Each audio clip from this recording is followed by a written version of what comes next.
Hey there, this is Dr. Cosette M. White, America's #1 advisory accountant and tax expert. I am the CEO of My Financial Home. We are a boutique firm specializing in accounting, tax practice, tax management, tax advisory, as well as other business services for our business owners. What I love most about my organization is that I have the opportunity to work with business owners and allow them and help them grow their business. I empower them, I educate, and I inspire. That's what I love most. Helping them understand what does it take to grow the business? Why is it that they are leaving money on the table? How can we plug up that money leak hole, and how can we begin to help you save less in taxes and more towards retirement? That's what I'm very passionate about. We do this through, tax strategy sessions. And during those tax strategy sessions, we look at number one, are you set up with the correct business formation? And then we look at some of the different ways that you can be saving based on the structure that you're set up as. But today, what I wanted to come to you guys and talk to you about are some of the ways that I see over and over and over, time and time again, as to why our small businesses fail. But listen, you don't have to be one of them that fail. All you need to do is put a few things in place so that you are not part of the statistics. All right. So I want to share with you, when I started my business some years back, I started just like everybody. I had to overcome the hurdles. I had to overcome the obstacles that every business owner went through. But when I started this as a hobby, you all. I started simply because I had asked my grandmother to help me do a tax return. And she said, honey, I need you to get a pen and paper, and we're going to sit down and we're going to do this return together. Now, I was 18 years old at the time when I went to her, and I think I had just recently graduated as well. So I was in school at Cal State Dominguez Hills here in California. But I remember shortly after that, she helped me do the return. But shortly after that, I had enrolled in a tax course at Cal State Dominguez Hills. And it was at that moment when I realized that this was something that I could do for fun. Now, I did say for fun because that's what I was doing. I was doing it for fun. I was doing my sorority sisters. I was doing my colleagues. I was doing anyone's return that was referred to me. And I wasn't really charging that much. I was charging, but I wasn't charging that much. So all businesses fail. But one thing that I learned earlier on, because I had a degree in accounting, and because I worked in the field of accounting for so many years, that accounting is the #1 reason, or one of the reasons, why businesses fail, due to poor accounting. I don't care where you're at in your business. It is vital, you all, that you have someone that's overseeing and managing your financial affairs. I'm not saying that you have to hire someone and they have to do this every single month. Maybe your business is not at a growth point where you need someone to come in and manage your finances every other month. But if you are running a business, and I did say business, not a hobby, then you do need to hire someone to assist you in managing your accounting needs at least quarterly. What does that look like? What does it look like hiring someone to come in to do your books on a quarterly basis? That means they're gathering all of your income that you've made over those 3 months, whether it's first quarter, second quarter, third quarter, fourth quarter. They're gathering all of the income and they're gathering all of the expenses. They're putting them into what we call a profit and loss statement, a P&L statement, so that you can determine how much income you had coming in, what was your true amount of expenses that you had for the business, and then what was your profit? What was your profit? Now, the reason why I say that you should be doing this on a monthly basis, because if you're looking at the numbers on a monthly basis, this will allow you to make some shifts. This will allow you to make some changes. This will allow you to reforecast some of the things that you thought were going to happen, or maybe they didn't happen, or maybe you overspent. Whatever the story looks like, looking at your books on a monthly basis will give you a clearer picture and will allow you to refocus. Okay, it's just like a lens on a camera. You know, you could take a picture and it wasn't focused, but you could take another picture and you could play around with those lenses and it comes out crystal clear. Because, see, what I want you all to know is that it's not so much about looking in that rear view mirror and seeing what's in the back of you. It's all about looking in that windshield wiper so that you can see what's ahead of you. What's in back of you is done. It's past. You cannot change the clock, the hands on the clock, and go back and redo anything. But if you're forward thinking, then you can do something a little different. The other reason why I say it's important to do it monthly is because um, maybe you missed your sales goal, or maybe you overspent on your advertising expenses and you really didn't realize it. By looking at the P&L on a regular basis, this will allow you to see, oops, we're overspending. I got to cut back until fourth quarter. I got to cut back until third quarter. But I think you guys get where I'm going. Poor accounting, making sure that you're looking at a balance sheet, a P&L, profit and loss statement, as well as a statement of cash flow on a monthly basis is critical to your business. If you can't afford to do it on a monthly basis, then please, by all means, try to do it at least quarterly, and by all means, at least do it mid-year, you all. The worst thing you want to happen to you is that you go in for some type of financing, you go in to get a loan, maybe you need some capital, or you need to get some equipment, whatever the case may be. They are always going to ask for your profit and loss statement and your balance sheet. You know, the balance sheet is going to tell a little bit of, it's not going to tell a little bit, it's going to talk about your working capital. It's going to determine how liquid you are. It's going to look, it'll tell the banker or the financial institution how much you have in outstanding receivables. You know, a receivable is an asset. So if you were to go belly up today and you had, I don't know, let's throw out a number, $1 million in receivables, and the bank is giving you a loan, then they know that that's something that they could come after. If you have receivables on the book, maybe you have $500,000 in inventory. They know that they can sell that and get some money as well. So a balance sheet is just as important to the banker, the financial institution, anyone who you're going after to get a loan for, but it's also critical for you just to kind of know where you stand with your assets, your liabilities, and then your owner's equity. All right. So poor planning. I can't tell you guys how important it is to plan. When I sit with clients, I usually sit down and we start with our annual budget. We do an annual budget because a budget it's a roadmap, you guys. It's a roadmap that will allow you to drive and navigate and see where you're going. Now, the great thing that I love about a budget is that if you're a brand new business owner, maybe you don't have any historical data for us to take a look at. But one thing that I do know is that for our seasoned business owners, we can look at some historical data and put together a 12-month budget. Now, when I say a budget will allow us, again, to navigate, to know where we're going. We're going to look at what we budgeted, and then we're also going to look at what actually came in. And then we're going to be able to do a comparison. Okay, we said that we were going to spend $700 on office expenses this month. Well, we only spent $500. So that means we're ahead too. So do we move that to the next month, or can we just put that somewhere else on the budget to be used in another category where maybe we thought we were going to fall short? Okay, it's totally up to you. But the key to doing the budget is to compare it to the actuals. That's the key. If you're not comparing it to the actuals month over month, then to me, it's like, why'd you do the budget? Just to look at some numbers, just to play around?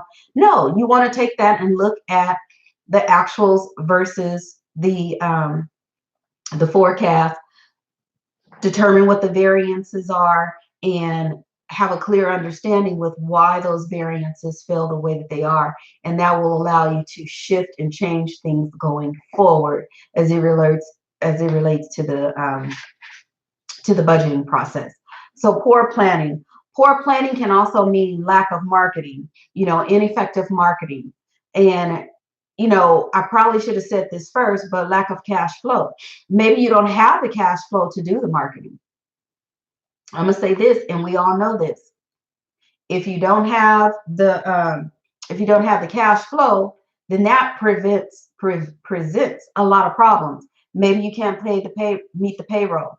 Maybe you can't afford to pay your vendors. Okay. On the flip side, on your receivables, your accounts receivables, if money is coming in slow, then you cannot pay your bills. So what are some of the things that you are doing to effectively manage your cash? What are some of the things that you can do to help you with the cash? Okay. If you have an excess amount of inventory on the books, hey, push back. Maybe you don't need so much inventory, because theoretically, when you think about it, inventory converts to cash once you sell it. So why are you using the company's cash to purchase the inventory when you're in a deficit, when you're hurting? Okay. If you don't have the cash, you can't meet the payroll. If you can't pay your employees are going to leave, right? Okay. So as they say, failing to plan is planning and setting yourself up to fail. So you must have an effective planning program in mind. You must have an effective, not ineffective, but an effective marketing plan in mind as to how you can continuously bring in organic clients, how you can continuously get your business out there so people can know the business, like the business, and begin to start gaining trust in the business. Okay. Business owners, you must learn to get out of your way. You must learn to get out of your way. You cannot wear multiple hats in your organization. There comes a point when you must start building a team. You must start hiring individuals to join you in your organization. That is the only way you're going to grow. If you try to wear all hats, I guarantee you're going to fail. I guarantee you, been there, done that. Been there, done that. Been there, done that. And until I took the initiative to look at the business a little different and started hiring and developing other people to come on board with me, then it was only at that point, then my bottom line started to change, you all. It was only once I started adding team members when I started to see, well, that was one of the things, not 100%, but it was at that point when I began to see a change, a growth spurt in my business. So something for you to think about.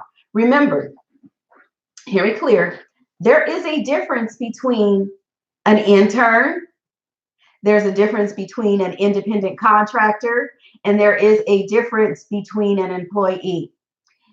An intern, it could be a non-paid intern, it could be a paid intern. Most interns that are at a college, a university, a high school, they are working probably for college credit, high school credit. That's a agreement that you have between the student as well as the university, the college, the high school, that you will set aside so many hours for the intern to work.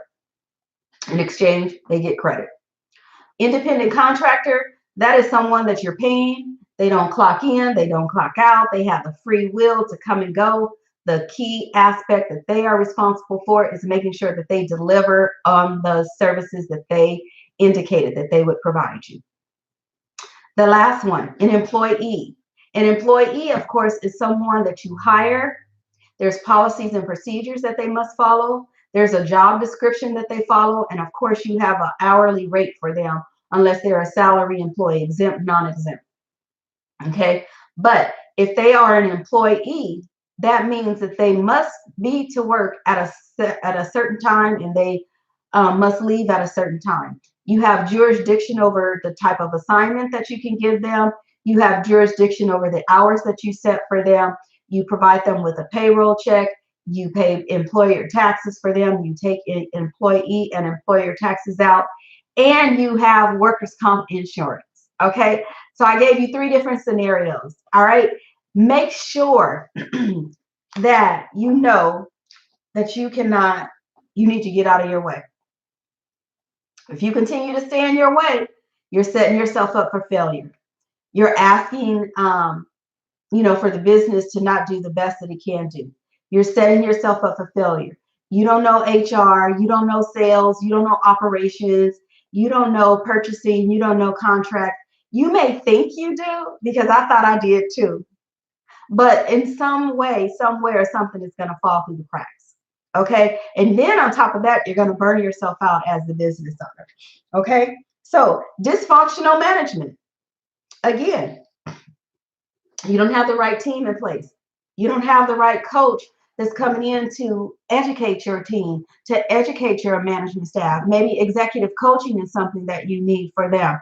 But a dysfunctional team is definitely like thumbs down. You're asking for failure. That's why when you hire people, it is extremely important that you are specific about the individuals that you hire. You have job descriptions. You are very detailed in the hiring process. Just because someone looks good on paper, it is key for you to make sure that you do your background checks, do your referral checks, do all of the checks that you possibly can. But here is one thing that I have found to be good for me, and that is doing personality tests and doing different tests, assessment tests, before I bring individuals in. Now, hear me out. I don't do those assessment tests on each and every person that I bring into the organization. It depends on the level that they're coming in on in the organization. But it is something good to do, to keep in mind, especially for your higher earned or higher level employees. Okay, so just some quick tips on some of the reasons why businesses fail. And hear me out. You don't have to fail as a business owner. It's all about strategy. It's all about implementation. It's all about executing. It's all about reaching out for a mentor, you all. Remember, I said that we can't wear all hats. So at some point, it's critical that we outsource some of the work that we have or need to do. Like I said, we specialize in accounting. We specialize in tax planning, tax preparation, tax management, and other business management services for individuals just like you. If this was informative to you, if anything that I said to you, please hit the subscribe button so that you can get notified when I go live with a video or when I have released a video. If you think that this was informative to someone in your office, a coworker, a colleague, or just someone that you know that is struggling, that's a small business owner, please share this video with them. Let me know your comments below. And as always, if I can assist you in saving as little as $10,000, would that be worth investing? And I did say investing 45 minutes of your time. Would it? If 45 minutes of your time is worth sitting with me and allowing me to see where we can cut some corners legally and ethically with your taxes, allowing you to see where there are some money leaks in your organization, would saving $10,000 be worth it? And hear me clear, it's not just $10,000, because if I save $10,000 for you today, this year, and we consecutively save $10,000 over the next 10 years, that's $100,000 that you could put towards retirement. You can buy a home or put a down payment on a home. You can do some investment. You can take a trip if you choose to. You can pay down some debt. There are a number of things that I know most people can do with $100,000. So if this is even intriguing to you, if investing 45 minutes of your time is important, then I encourage you to set up a complimentary discovery session. On that session, during that session, we'll go through some of the 3 pain points that are bothering you. And then we'll make a discovery as to whether or not you and I are ideal for working together. That's what it's all about, making sure that we are a good fit to work together and move forward. And then I'll outline how I can help you going forward to eliminate that headache that you may be having. In the meantime, please don't forget to subscribe, but head over to our website. That way you can learn a lot more about the organization. You can learn more about the services that we offer. We are at www.myfinancialhome.com. Again, that's www.myfinancialhome.com. And of course, you can follow your girl, Cosette White, Dr. White, on all social media outlets. I love hanging out on LinkedIn. So head on over there, connect with me, and you may even find me over there doing a live. But Dr. Cosette M. White or Cosette M. White is where you can find me on all social media outlets. Okay. I hope this has been enlightening to you. I hope this has been informative, educational, empowering, and something that you can share with some of your friends. All right. In the meantime, I can't wait till our next money conversation. I want you all to go on out there and have an awesome and amazing day, and make sure that you are implementing some of these strategies that I talked about so that you are not part of the statistics of some of the small businesses that fail each and every day.